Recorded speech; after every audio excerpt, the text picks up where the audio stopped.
गुणा करना। तो निखिलम विधि द्वारा गुणा करने की दो विधि है, एक तो आधार विधि और दूसरी उपादार विधि। देखिए आधार विधि क्या होती है? आधार विधि जिसमें हम संख्याओं को आधार मानकर गुणा करते हैं, और उपादार विधि में उपादार मानकर। तो आधार क्या होता है? जैसे 10 है, 100 है, 1000 है, इनके पास की जो संख्या होती है वो आधार विधि में आती है। तो आपके केवल 10 या 100 के पास की जो संख्या आती है, 10 और 100 आधार वाली संख्या, वही आपके है। और उपादार अंक में क्या करना है हमें कि जैसे मान लो 10 के बाद 20 है, 30 है, 40 है, 50 है और 90 तक, ये सब संख्या उपादार अंक में आती है। मतलब जो 100 या 10 के आसपास ना हो, उनके बीच की संख्या हो, वो किसके अंदर आएगी? उपादार विधि के अंदर। तो देखिए सबसे पहले इनके सूत्र क्या होते हैं। आधार विधि का सूत्र होता है संख्या प्लस विचलन, विचलनों का गुणनफल। और उपादार विधि उपादार अंक गुना संख्या प्लस विचलन और विचलनों का गुणनफल। अब देखिए विचलन क्या होता है, जैसे एक उदाहरण लेकर देखते हैं हम, 102 गुना 103। इस उदाहरण को हम आधार विधि द्वारा करने का प्रयास करेंगे। तो आधार विधि में सबसे पहले हम लिखेंगे दोनों संख्याएं, 102 और 103। पहले दोनों संख्या लिख लेंगे और इनके सामने इनका विचलन लिखेंगे। तो 102 का विचलन हो जाएगा 2, तो यहां लिखेंगे +2। अब हमने 0 क्यों लगाया यहाँ पर?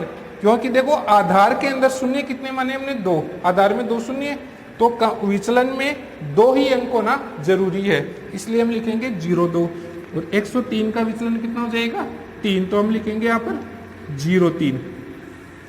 अब इसके बाद हमें 2 खंड बनाने हैं। पहले खंड में संख्या प्लस विचलन लिखेंगे और दूसरे खंड में विचलनों का गुणनफल लिखना है हमें।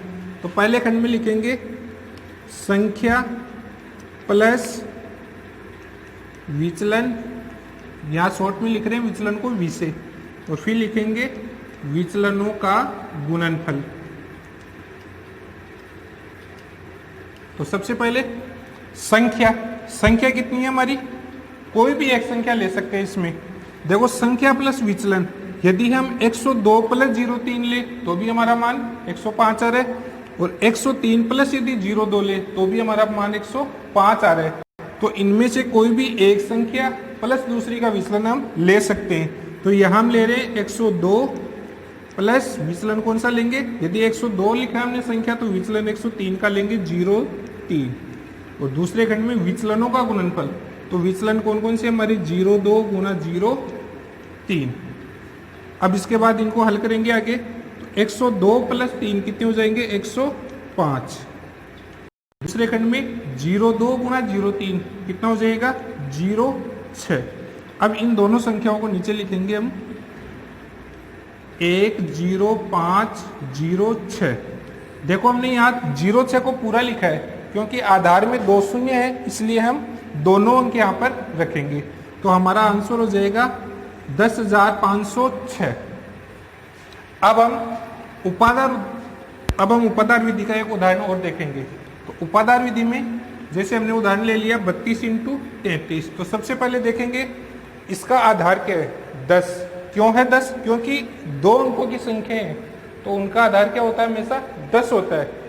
यदि वो 100 के आसपास चली जाए, जैसे 95, 96, तो उनका हम 100 मान सकते हैं, लेकिन बाकी जो 2 संख्या है उनका आधार हमेशा हम 10 ही मानेंगे। उपादार क्या हो जाएगा इसका? 30। क्यों हो जाएगा? क्योंकि ये दोनों संख्या किसके पास की है? 30 के पास की, इसलिए इनका उपादार क्या हो जाएगा? 30। फिर इनका उपादार अंक, तो उपादार अंक निकालने के लिए यहाँ एक सूत्र है, उपादार बटा आधार बराबर, देखो उपादार कितना है यहाँ पर? 30, और आधार कितना है? 10। तो 30 बटा 10 कितना आ जाएगा इसका उपादार अंक आ जाएगा 3। फिर देखते हैं इसका विचलन। तो विचलन में देखो 32 का विचलन उपादार से कितनी ज्यादा है? 32, 2, तो इसका विचलन हो जाएगा 2, और 33 का विचलन हो जाएगा 3।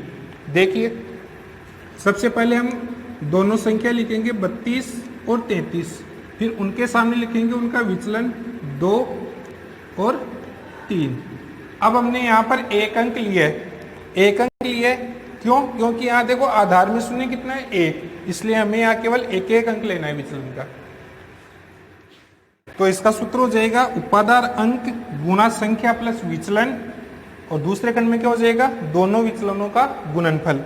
तो उपादार अंक पहले हमें क्या लिखना, उपादान अंक कितना था, उपादान अंक हमारे पास 3, तो यहाँ जाएगा 3 कोष्टक संख्या, संख्या कौन सी है, जैसे हमने आधार विधि में मानी थी, कोई भी एक संख्या लेंगे तो कोई भी एक संख्या लेकर उसका जो दूसरी संख्या उसका हम विचलन लेंगे, तो कोई भी एक संख्या हमने यहाँ पे ले लिया 32 प्लस विचलन, तो विचलन कौन सी संख्या का लेंगे, 33 का, तो हो जाएगा यहाँ पर 3। दूसरे खंड में विचलनों का गुणनफल, विचलनों का गुणनफल कितना हो जाएगा, 2 गुना 3। आगे इसको हल करने पर 32 प्लस 3 कितना हो जाएगा, 35, और दूसरे खंड में हो जाएगा 2 इंटू 3 6। अब 35 को जब 3 से गुना करेंगे तो हो जाएगा 105, और दूसरे खंड में आ जाएगा 6। अब देखो आधार में हमारे पास एक शून्य है, तो यहाँ एक अंक है, तो हम एक अंक ये लिखेंगे और फिर 105, तो आंसर आ जाएगा हमारा 1056।